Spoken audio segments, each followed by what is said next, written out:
The latest round of headlines claims that Meghan Markle has issued a strict demand to Prince Harry, allegedly shutting down any plans for reconciliation with the royal family because it could harm her lifestyle brand.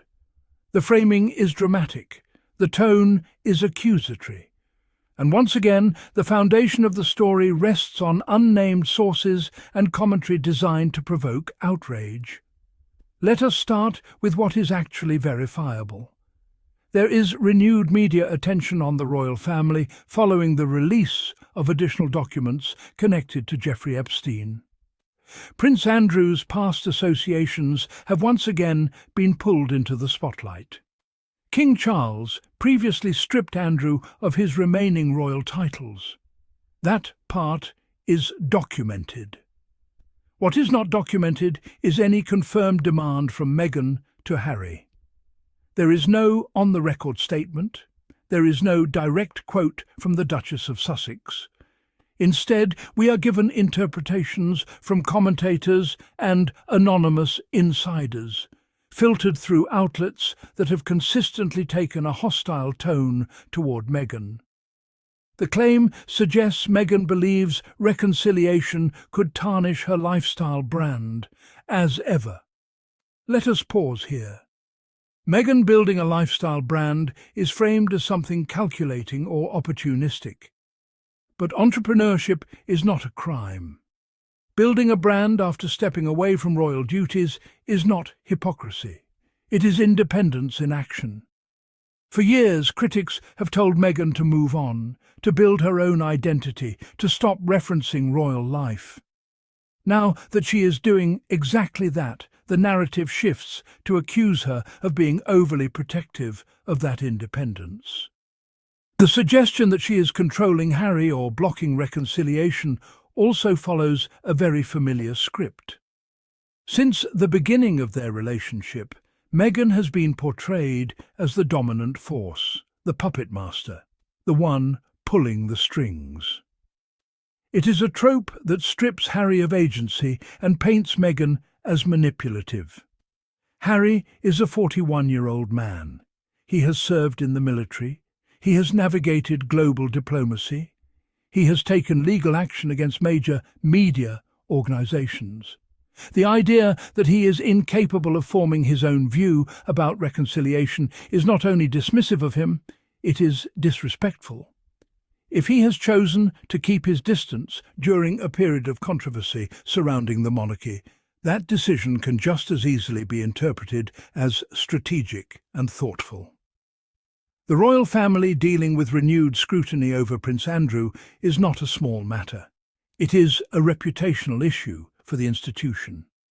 Keeping a measured distance could be about protecting their children, their work, and their peace. Royal expert commentary suggesting Meghan is telling Harry to keep his head down is speculative. It assumes private conversations we have no access to. It also frames caution as selfishness. In reality, advising your spouse to avoid being dragged into a public crisis is not sinister. It is practical. The Epstein documents have reignited painful conversations. Even though Andrew no longer holds titles and has stepped back from public life, any resurgence of that scandal impacts the broader royal brand. For Harry and Meghan, who have worked to define themselves outside of that structure, being pulled back into that orbit would naturally raise questions. Critics argue that Meghan once benefited from associating with the royal brand and now wants distance. But growth involves evolution. There was a time when being part of the institution was central to their public identity. After stepping back, they made it clear they wanted financial independence and freedom to pursue their own projects.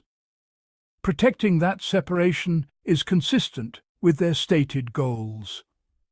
The online reactions shared by Sky News Australia highlight how polarised the conversation has become.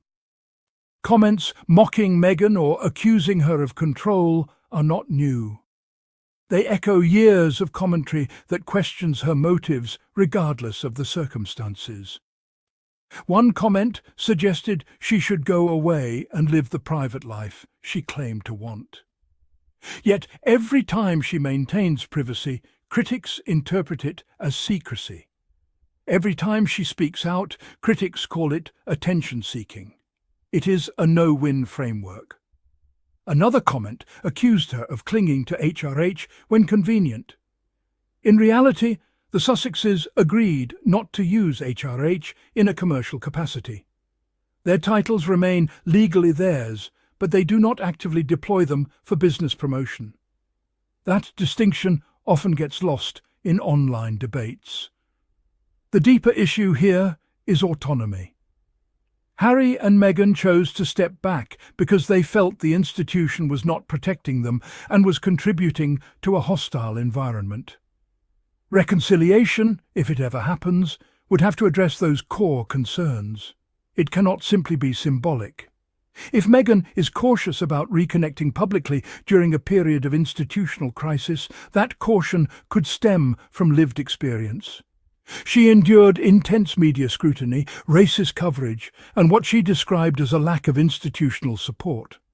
Expecting her to eagerly re-embrace that environment ignores that history. At the same time, nothing in this report confirms that reconciliation talks were even underway. The story assumes there was a concrete plan that Meghan vetoed. Without evidence, that assumption remains narrative construction. There is also a broader context of timing. Meghan is reportedly considering joining Harry at the Invictus Games event in Birmingham this summer. Invictus is Harry's heart project. It is about wounded veterans, resilience and community. If Meghan attends, it would mark her first UK visit since Queen Elizabeth II's funeral. That potential visit alone contradicts the idea that she is categorically blocking any UK connection. Attending Invictus would be a public show of support for Harry's legacy within the UK and beyond.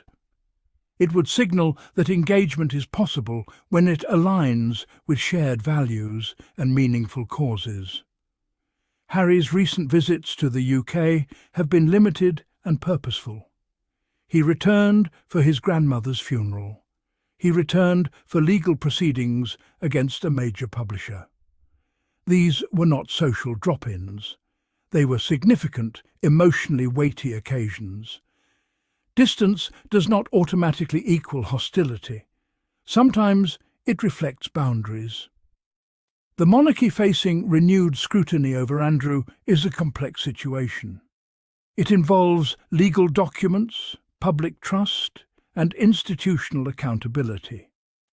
For Harry and Meghan, who have positioned themselves as advocates for transparency and responsibility, aligning too closely with an institution under investigation could create reputational contradictions. That is not about brand vanity. That is about coherence. Meghan's lifestyle brand, as ever, is reportedly focused on values such as authenticity and intentional living. Protecting that brand from association with scandal is not irrational. Corporations, public figures, and non-profits all assess reputational risk. That is standard practice in communication strategy. The narrative that she's pleased Harry has stayed out of it also oversimplifies human emotion. Harry's relationship with his family is layered. There is love, history, pain, and public complexity. Suggesting Meghan would be pleased about a crisis affecting his relatives reduces that complexity to rivalry. Throughout their public appearances, Harry and Meghan have emphasized healing, therapy, and generational change. That language does not suggest a couple fueled by spite. It suggests people trying to break cycles. The media cycle often thrives on conflict. A story about quiet boundaries and careful strategy does not generate the same clicks as strict demand and meltdown. But as viewers and supporters, we can choose to interrogate the framing. Is there verified evidence of a demand? No. Is there verified evidence of reconciliation talks being blocked? No. What we have are interpretations layered on top of an institutional crisis. We also have to acknowledge how often Meghan is positioned as the barrier between Harry and his family. That framing absolves the institution of responsibility for its own fractures. It implies that without her, everything would be harmonious. History suggests otherwise. Family dynamics within the monarchy predate Meghan. Public disagreements, private tensions, and institutional rigidity have long been part of royal history. To attribute all distance solely to her influence is historically inaccurate. As supporters of Harry and Meghan, it is important to recognise their right to protect their peace. Reconciliation, if it ever happens, should be healthy, mutual, and free of coercion. It should not be driven by public pressure or tabloid expectation. Harry has spoken openly about wanting accountability and change within the media ecosystem and beyond. Meghan has spoken about mental health and survival. Those experiences shape decisions. They inform caution. The release of millions of documents connected to Epstein is serious. It reignites public debate about judgment and association. It places the monarchy under scrutiny. In that environment, choosing not to insert themselves into the narrative is reasonable. Invictus, on the other hand, represents purpose. If Meghan joins Harry there, it will be because the focus is veterans, resilience, and service. That distinction matters. Ultimately, this story reflects more about media appetite for division than about confirmed marital dynamics. The Sussexes have built a life in California centered on their children, philanthropy, and creative ventures. They have repeatedly emphasized partnership. If decisions are being made about engagement with the royal family, those decisions are likely being made together, not through strict demands, but through conversation. Until we hear directly from them, the strict demand narrative remains speculation wrapped in sensational language. What we do know is this. Harry continues his work with Invictus. Meghan continues building her projects. They appear together when it aligns with their mission. They maintain boundaries when it protects their well-being. That is not control. That is choice. And in a world where every move they make is dissected, choosing carefully may be the most powerful statement of independence they can make.